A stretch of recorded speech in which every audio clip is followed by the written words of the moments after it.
அது ஆனால் நான் என்ன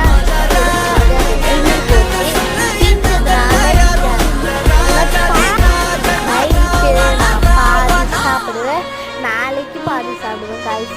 இப்போ நம்ம இதை சாப்பிடலாமா? நட்ஸ்லாம் அதில் போட்டுக்கோங்க, முந்தி இதெல்லாம் பிரிச்சு சாப்பிடலாம். சூப்பராக இருக்குது காய்ஸ். இது ஒரு பாய் வச்சு அவ்வளோதான் காய்ஸ்ண்ணா, அவ்வளோதான் காய்ஸ்ண்ணா சாப்பிடுவேன்.